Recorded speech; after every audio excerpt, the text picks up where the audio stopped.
दोस्तों, अगर आपके पास सब कुछ है लेकिन अगर आपका मन अशांत है तो सब कुछ होने के बावजूद भी आपके पास कुछ भी नहीं है। दोस्तों, जब भी कोई व्यक्ति गौतम बुद्ध के संघ में सम्मिलित होना चाहता था तो संघ में सम्मिलित होने के बाद उस भिक्षु को उसके मन पर नियंत्रण पाने और मन के शांत होने का अभ्यास कराया जाता था ताकि वह भिक्षुक अपने अंदर की यात्रा कर सके और खुद इस संसार के कई गहरे रहस्य को जान सके। खुद को समझने के लिए सबसे जरूरी है अपने मन को और मस्तिष्क को शांत रखना। मन को शांत रखना सरल काम नहीं है लेकिन नामुमकिन भी नहीं है। जब हमारा मन अशांत होता है तब हम बड़े निर्णय नहीं ले पाते हैं और छोटी छोटी बातों के फैसले लेने में भी हम गलतियां करते हैं। हमारा मन उस काम को करने को भी राजी हो जाता है जो हम नहीं करना चाहते, और जो हम करना चाहते हैं वह हम कर ही नहीं पाते। ऐसा इसलिए होता है क्योंकि हमारा मन परेशान होता है और हम नहीं जान पाते कि वह क्या चाहता है। इसलिए जरूरी है कि हम अपने मन मस्तिष्क को शांत रखें और खुद को जानने की कोशिश करें कि हम क्या चाहते हैं और हमारे लिए क्या सही है और क्या गलत है। एक कहानी के माध्यम से मन को शांत रखने का प्रयास करते हैं। दोस्तों, हिमालय की तलहटी से सटा एक गांव था जिसमें वीरभद्र नाम का एक नौजवान युवक रहता था।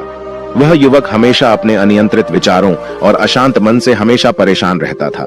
उसके दिमाग में इतने अनियंत्रित विचार चलते रहते कि वह ठीक ढंग से रात को सो भी नहीं पाता था।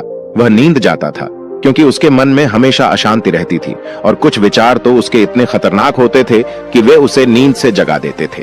वह डर जाता था उन विचारों से क्योंकि जब भी वह अपनी आंखें बंद करता तो उसे कुछ भयावह और डरावनी चीजें दिखाई पड़ती थी, जिस वजह से वह अपनी आंखें खोल देता था। इस बात से वह बहुत ही ज्यादा परेशान था क्योंकि उसकी नींद भी तरीके से पूरी नहीं हो रही थी। उसे लग रहा था कि उसका दिमाग किसी अनियंत्रित शक्ति, किसी ऊपरी शक्ति के नियंत्रण में है, क्योंकि वह चाहता तो अपने दिमाग को शांत रखने की, लेकिन वह कर नहीं पाता था।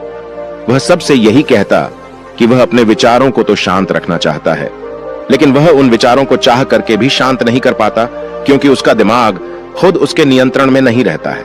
इस बात से उसके घर वाले भी काफी परेशान हो गए थे। दोस्तों, पुराने जमाने में आज के जमाने जैसा कोई बहुत बड़ा हॉस्पिटल नहीं हुआ करता था। उस समय के लोग ऋषिमुनि वैद्य लोगों के पास जाते थे अपना उपचार कराने के लिए, और जंगल में अकेले ही उन वैद्य लोगों की कुटिया होती थी जहां पर लोग जाकर के अपना उपचार करवाते थे। गांव के लोगों ने बताया कि वीरभद्र, तुम पास के जंगल में जो वैद्य रहते हैं तुम उन्हीं के पास जाओ, वही तुम्हारा उपचार कर सकते हैं। पहले तो वीरभद्र लोगों की बातों को मानने से मना कर देता है क्योंकि वह कहता है कि हमने बहुत से लोगों को दिखाया पर कोई फर्क नहीं पड़ा। लेकिन लोगों के बार बार कहने पर वीरभद्र मान जाता है। वह सोचता है कि चलो बहुत जगह इलाज कराया पर कोई फर्क नहीं पड़ा, हो सकता है कि यहां दिखाने से कुछ फर्क पड़ जाए। इसी उम्मीद के साथ वह जंगल में उन वैद्य से मिलने पहुंच जाता है। वह वैद्य सिर्फ लोगों का उपचार ही नहीं करते थे बल्कि वह एक बहुत ही बड़े तपस्वी व्यक्ति थे। जब वीरभद्र जंगल में उन वैद्य के आश्रम में पहुंच जाता है तो वह उनको प्रणाम करके कहता है कि हे महाशय, मैं आपका बड़ा ही नाम सुना है आप लोगों का उपचार करने के साथ साथ एक बहुत बड़े तपस्वी भी हैं। वैद्य महाशय कहते हैं कि तुमने ठीक सुना है। तब वीरभद्र कहता है कि महाशय, मेरे दिमाग में तमाम तरह के विचार आते रहते हैं और वह मुझे बहुत ही ज्यादा परेशान करते रहते हैं। मैं उन विचारों से इतना परेशान हो जाता हूं कि मैं रात में ठीक तरीके से सो भी नहीं पाता। मैं जब भी अपनी आंखें बंद करता हूं तो हमारे दिमाग में तमाम तरह के विचार आते रहते हैं। कृपया करके कुछ उपाय बताइए ताकि मेरे दिमाग के अनियंत्रित विचार जो मुझे बहुत ज्यादा परेशान करते रहते हैं वह सब शांत हो जाएं। मेरा दिमाग अनियंत्रित विचारों से मुक्त हो जाए। इतना सुनते ही वैद्य महाशय उस युवक से कहते हैं कि बस इतनी सी बात है, तुम इस पेड़ पर उल्टा लटक जाओ। मैं जब तक तुम्हें उतरने को ना बोलूं तब तक तुम्हें इस पेड़ पर ऐसे ही उल्टा लटके रहना है। वीरभद्र कहता है कि महाशय, यह कौन सा तरीका है? इससे तो मुझे बहुत दिक्कत हो जाएगी। आपके पास अगर कोई जड़ी बूटी है तो दीजिए, नहीं तो मैं यहां से जा रहा हूं। मैं यहां उपचार नहीं करवाने वाला। उल्टा पेड़ पर लटका यह मुझसे नहीं होने वाला है। यह कहां का उपचार है? फिर वह वैद्य महाशय उस युवक से कहते हैं कि अगर तुम यह काम नहीं कर सकते तो तुम मेरी कुटिया से जा सकते हो। मैं तुम्हारा इलाज नहीं कर सकता क्योंकि अगर तुम्हें अपने मन को शांत करना है तो मैं जैसा कहता हूं तुम्हें वैसा ही करना होगा। वीरभद्र वहां से जाने को तैयार हो जाता है। फिर वह रुक आता है और वह सोचता है कि वैद्य में कुछ ना कुछ तो खास बात है। हो सकता है कि इसका उपचार करने का तरीका ही अलग हो और सोचने लग जाता है कि चलो देख ही लेते हैं।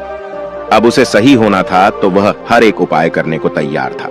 वह वापस वैद्य के पास जाता है और कहता है कि ठीक है महाशय, आप जो कह रहे हैं मैं उसको करने के लिए तैयार हूं। वैद्य ने कहा कि तो ठीक है, जो तुम्हें पेड़ दिखाई पड़ रहा है तुम उस पेड़ पर जाकर के उल्टा लटक जाओ और जब तक मैं न कहूं तब तक तुम उस पेड़ पर से मत उतरना। जैसे ही वीरभद्र उस पेड़ पर लटकने के लिए तैयार हो जाता है तभी वह वैद्य उसे रोक करके कहते हैं कि रुको वीरभद्र। वीरभद्र रुक जाता है। वीरभद्र कहता है कि महाशय, आपने तो इस पेड़ पर उल्टा लटकने को कहा है, फिर आप मुझे रोक क्यों रहे हैं? फिर वैद्य महाशय ने कहा कि हम तुम्हारे धैर्य की परीक्षा ले रहे थे। मैं यही तुम्हारे अंदर देख रहा था कि मैं जो तुमसे कहूंगा वह तुम काम करोगे कि नहीं।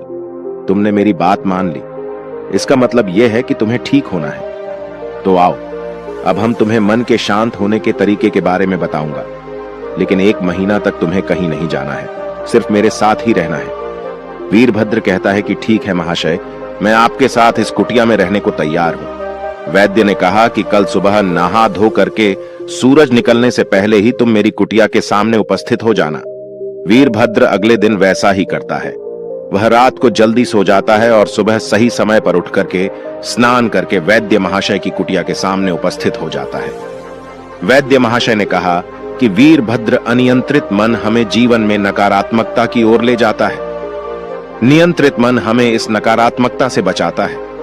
मन को नियंत्रित करना कोई एक दिन का काम नहीं है। इसके लिए नियमित और व्यवस्थित साधना की आवश्यकता होती है। जब यह नियंत्रित हो जाता है तो अंदर से ऐसा महसूस होता है जैसे परमात्मा की प्राप्ति हो गई है।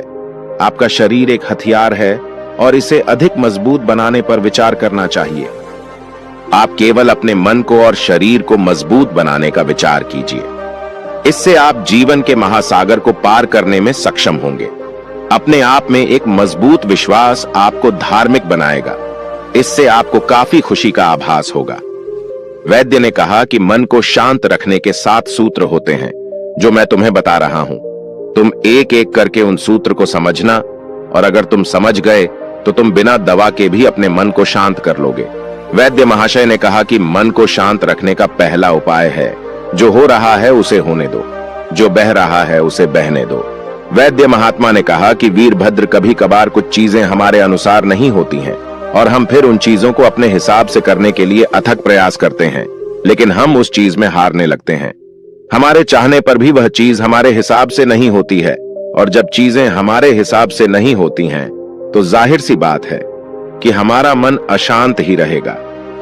अब जैसे मैं तुमसे कहूं कि इस समय गर्मी बहुत पड़ रही है और अगर तुम चाहो कि ठंडी ठंडी हवा बहने लगे तो यह तो असंभव है, क्योंकि हमारे चाहने से इतनी जल्दी यहां जंगल में ठंडी हवा नहीं बह सकती है। ठंडी हवा तो यहां तब बहेगी जब यहां भौगोलिक परिवर्तन होगा, वातावरण में परिवर्तन होगा, तभी जाकर ठंडी हवा बहेगी।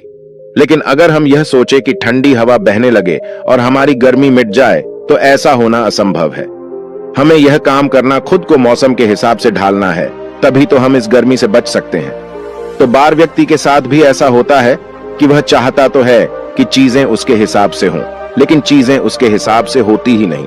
तो ऐसे समय में व्यक्ति को खुद उसके हिसाब से खुद को ढालना चाहिए, क्योंकि अगर हम वातावरण के हिसाब से, परिवेश के हिसाब से खुद को नहीं डालेंगे तो हम बहुत ही पीछे हो जाएंगे और हम हमेशा परेशान रहेंगे और हमारा मन कभी भी शांत नहीं रह पाएगा।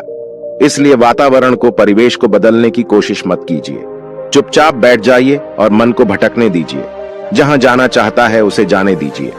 बहते झरने की तरह उसे बहने दीजिए। आप अपने आप पर दृढ़ विश्वास रखिए कि आप अपने मन को सभी दिशाओं में देख रहे हैं।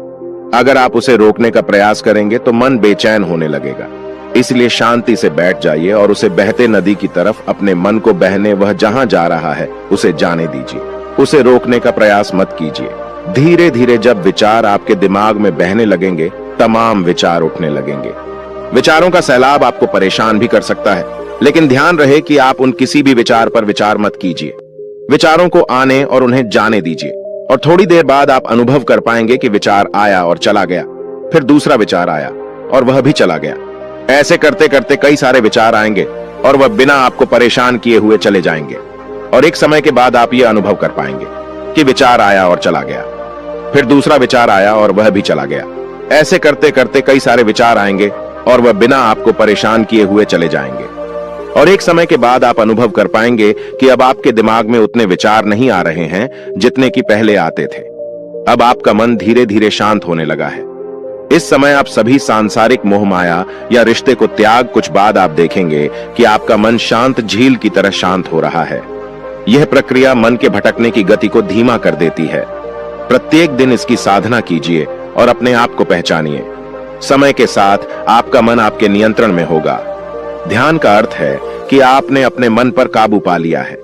ध्यान मन में आने वाली सभी विचार तरंगें और दुनिया भर की मोह माया से निजात दिलाता है। इससे आपकी चेतना का विस्तार होता है। हर बार जब आप ध्यान करेंगे तो आप अपने विकास पथ पर अग्रसर होंगे। बाहरी और आंतरिक सभी इंद्रियां मनुष्य के नियंत्रण के अधीन होती हैं। कड़ी साधना के जरिए ही मनुष्य उस मुकाम को हासिल कर पाता है जहां वह प्रकृति के आदेशों, इंद्रियों के खिलाफ अपने मन को एकाग्रचित कर सकता है। वैद्य महाशय ने कहा कि मन को शांत रखने का दूसरा सूत्र है, अपने काम से काम रखो, किसी दूसरे के काम में टांग मत बढ़ाओ। वैद्य महाशय ने कहा कि यह बात जितना सुनने में आसान लगती है उतना ही कठिन भी है। अगर तुम बेवजह दूसरों के कामों में दूसरों के बारे में सोचोगे तो तुम हमेशा परेशान रहोगे। तुम्हारा मन हमेशा ही अशांत रहेगा। इसलिए ज्यादा जरूरी है कि तुम अपने मन को शांत रखने के लिए खुद पर ध्यान दो और खुद के कामों को कैसे अच्छा किया जाए इसके बारे में सोचो। अगर तुम खुद के बारे में सोचोगे तो ही तुम आगे बढ़ पाओगे। लेकिन अगर दूसरों के बारे में, दूसरों की जिंदगी में क्या चल रहा है, इस बारे में अगर तुम जितना ज्यादा विचार करोगे तो तुम हमेशा परेशान रहोगे। तुम्हारा मन हमेशा ही अशांत रहेगा। इसलिए अगर तुम्हें अपने मन को शांत रखना है तो तुम्हें खुद पर ध्यान देना है। खुद को कैसे आगे बढ़ाया जाए इस पर ध्यान लगाना है। दूसरों के कामों में तुम्हें टांग नहीं बढ़ानी है। दूसरों की जिंदगी में क्या चल रहा है तुम्हें इससे मतलब नहीं है। वैद्य महाशय ने कहा कि मन को शांत रखने का तीसरा उपाय है कि पहचान पाने की लालसा छोड़ दो। वैद्य महात्मा ने कहा कि अगर तुम्हें अपनी जिंदगी में सफल होना है, मन को शांत रखना है, तो तुम दूसरों से यह आशा मत रखो कि लोग तुम्हारा सम्मान करेंगे कि नहीं। जब तुम दूसरों से पहचान पाने की लालसा रखोगे तो यह उम्मीद तुम्हें बहुत दुख देगी, क्योंकि जब तक तुम खुद के लिए नहीं काम करोगे तब तक तुम्हें पहचान कहां से मिल सकती है। लोगों का क्या? लोगों का तो काम ही है कि आपको नीचा दिखाना। वह कभी नहीं चाहेंगे कि तुम अपनी जिंदगी में आगे बढ़ पाओ। इसलिए वीरभद्र, अगर तुम्हें पहचान पाना है तो दूसरों से इसकी आशा मत रखो। वैद्य ने कहा कि वीरभद्र, मन को शांत रखने का चौथा तरीका है कि माफ करना और कुछ बातों को भूल जाना सीखो। वीरभद्र, कई बार होता है कि हम लोग कुछ बातों को भूल ही नहीं पाते। हम उन्हीं पुरानी बातों को सोच सोच करके परेशान होते रहते हैं। हम उन बातों को भूलना ही नहीं चाहते। किसी ने हमसे बीते समय में कुछ बातें कह दी हैं और हम उन बातों को अपने दिमाग में बैठा लिए हैं और उन बातों पर बार बार विचार करते रहते हैं। और जितना हम उन बातों पर विचार करते हैं हम उतना ही ज्यादा परेशान होने लगते हैं। इसे ऐसा समझो कि एक मीठा जहर होता है जो कि हमें अंदर ही अंदर मारता रहता है, लेकिन हमको इसका पता नहीं चल पाता है। वीरभद्र, तुम अपनी जिंदगी में कुछ करना चाह रहे हो और तुम्हें पुराने समय में जो बातें हो चुकी हैं, तुम्हारे साथ जो घटनाएं घट चुकी हैं, तो उन बातों पर लगातार सोच रहे हो। उससे होगा क्या कि जो तुम काम करना चाह रहे हैं, भविष्य में उस काम पर तुम ध्यान ही नहीं दे पाओगे, क्योंकि तुम बीते हुए कल के बारे में सोच रहे हो। और जब तुम बीते हुए कल के बारे में सोचोगे तो तुम हमेशा ही पीछे रहोगे, आगे कभी नहीं जा पाओगे। इसलिए कोशिश करो कि जो बातें बीत चुकी हैं उनको भूल जाओ, क्योंकि वह बातें सिर्फ और सिर्फ आपको परेशान ही करेंगी, आपको फायदा देने वाली नहीं है। वैद्य ने कहा कि मन को शांत रखने का पांचवा तरीका है, लंबी और गहरी सांस लें। जब भी तुम्हारा मन अशांत होने लगे तो तुम गहरी और लंबी सांस लेने का प्रयास करो। यह मन को शांत रखने का अचूक और सरल उपाय है। जब तुम अपना ध्यान सांस लेने पर केंद्रित करते हो तब तुम्हारे मस्तिष्क में अच्छे रसायन स्रावित होते हैं जो मन को नियंत्रित करने और मन को खुश रखने में बेहद अहम भूमिका निभाते हैं। जब भी आपका मन अशांत हो तो आप 10 बार गहरी लंबी सांस लेना शुरू करें और जब तक संभव हो सके सांस को रोकने के बाद धीरे धीरे इसे छोड़ दें। सांस भरते वक्त अपना ध्यान फेफड़ों पर केंद्रित करना चाहिए। ऐसा करने से मन और मस्तिष्क में भावनात्मक विचार नहीं आते हैं और शांति का अनुभव होता है। वैद्य ने कहा कि मन को शांत करने का छठा उपाय है योग करना। यह बात जो सभी जानते हैं कि योग से न सिर्फ तन बल्कि मन भी स्वस्थ और शांत रहते हैं। इसलिए मन को शांत करने के लिए योग करना एक बेहतरीन उपाय है। नियमित रूप से योग करने से व्यक्ति हेल्दी रहता है। शांत दिमाग और मन के लिए शरीर का स्वस्थ होना बहुत ज्यादा जरूरी होता है। इसलिए प्रतिदिन कम से कम 30 मिनट तक योगा जरूर करना चाहिए। ध्यान केंद्रित करें, किसी चित्र पर या किसी वस्तु पर अपना ध्यान केंद्रित जरूर करें। यह उपाय मेडिटेशन की तरह काम करता है, लेकिन इस उपाय में किसी शब्द विचार को सोचने और सुनने की जगह केवल शांति या खुशी देने वाले दृश्य और वस्तु पर अपना ध्यान केंद्रित करना है। जैसे आप सुबह उठें और उस वस्तु को देखें जिसे आप पाना चाहते थे, तो आपका मन अपने आप खुशी से झूम उठेगा। वैद्य महाशय ने कहा कि वीरभद्र मन को शांत रखने का 7वां और अंतिम उपाय है कि हमेशा सकारात्मक रहें। आपका मन जब भी परेशान होता है तो नकारात्मक विचार आपके दिमाग हावी होने लगते हैं। इसलिए जरूरी है हमेशा सकारात्मक विचारों पर ध्यान केंद्रित करें। ऐसा करने से आपका मन शांत होगा और अच्छे नतीजे हासिल होंगे। जब आप हमेशा सकारात्मक रहते हैं और जीवन के प्रति सकारात्मक विचार रखते हैं, तो आप कामयाबी भी हासिल करते हैं, और ऐसा होने पर आपके मन को खुशी मिलती है और आपका मन भी शांत रहता है। दोस्तों, ये 7 उपाय अगर आप अपनी जिंदगी में अपनाते हैं तो आपका भी मन शांत रहेगा, और जब आपका मन शांत रहेगा तो आप भी जीवन की खुशी का अनुभव कर पाएंगे। आप भी आनंदमय जीवन बड़ी आसानी से व्यतीत कर लेंगे। तो दोस्तों, मुझे उम्मीद है इस वीडियो से सीखने को आपको बहुत कुछ मिला होगा, और ऐसे ही वीडियो पाने के लिए, हमसे जुड़ने के लिए इस चैनल को सब्सक्राइब करना मत भूलिएगा। मिलते हैं अगली वीडियो में कुछ नए विचारों के साथ। तब तक के लिए आपका बहुत बहुत धन्यवाद।